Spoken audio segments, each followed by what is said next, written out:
Hello বন্ধুরা, রঞ্জিতার ঘরোয়া রান্নাঘর থেকে তোমাদের সবাইকে স্বাগত জানাই। আজকে একটা নতুন রেসিপি নিয়ে এলাম, কাতলা মাছের কালিয়া। প্রথমে আমি মাছগুলো ধুয়ে নুন হলুদ মেখে নিয়েছি। এবার আমি সর্ষে তেল দিয়ে ভেজে নিচ্ছি। তোমাদের কাছে ছোট্ট অনুরোধ থাকলে শুরু থেকে শেষ অবধি দেখো, আশা করি ভালো লাগবে। এইভাবে আমি সবগুলো মাছ ভেজে নেব। মাছগুলো আমার ভাজা হয়ে গেছে, এবার আমি তুলে নিচ্ছি। বাকি মাছগুলো আস্তে আস্তে করে সব ভেজে নেব। এবার আমি এটা এরকম করে ভেজে নিয়েছি। আলুগুলোও নুন হলুদ দিয়ে ভেজে নেব। এভাবে মাছের কালিয়া রান্না করলে খেতে খুব সুস্বাদু হয়।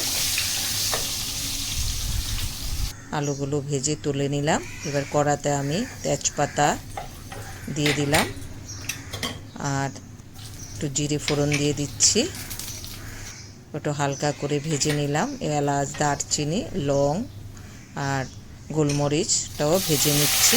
এবার জিরে বাটা এখানে 2.5 চামচ, আদা বাটা 2.5 চামচ, হলুদের গুঁড়ো 1.5 চামচ, লঙ্কার গুঁড়ো 1.5 চামচ, কয়েকটা কাঁচা লঙ্কা আর নুন পরিমাণ মতো দিয়ে দিলাম।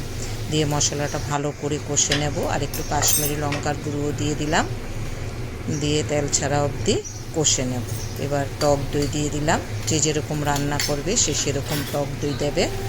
আমি আমার যতটা মাছ রান্না করেছি সেই পরিমাণে টক দই দিয়েছি। দিয়ে ওটা ভালো করে কষে নিচ্ছি। আর একটু সামান্য চিনি দিয়ে দিলাম। টক দইটা একটু টক, তাই একটু চিনি দিলাম। এবার ভেজে রাখা আলুগুলোও দিয়ে দিলাম। দিয়ে পরিমাণ মতো গরম জল দিয়ে দিচ্ছি।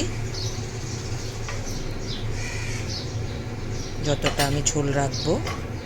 এবার একটা ঢাকা দিয়ে দিলাম আলুগুলো সিদ্ধ হওয়ার জন্য। এবার আমি ভেজে রাখা মাছগুলো সব দিয়ে দেব।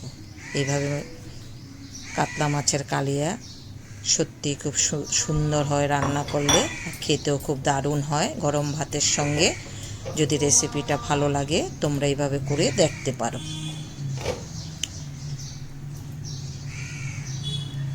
কয়েকটা কিশমিশ দিয়ে দিলাম। দেখো কালারটা কি সুন্দর হয়েছে। আবার একটু ঢাকা দিয়ে দিলাম।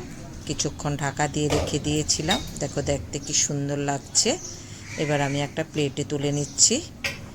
যদি রেসিপিটা ভালো লাগে কমেন্ট করে জানাবে, তাহলে খুব খুশি হব। আর আমার রেসিপিগুলো তোমাদের কাছে কেমন লাগছে সেটাও জানাবে। সবাই ভালো থেকো, সুস্থ থেকো, পাশে থেকো। এইভাবে আমি নতুন নতুন রেসিপি নিয়ে তোমাদের সঙ্গে গল্প করতে আসব। যদি রেসিপি তোমাদের ভালো লাগে সেটাও জানাবে। সবাই ভালো থেকো। টাটা।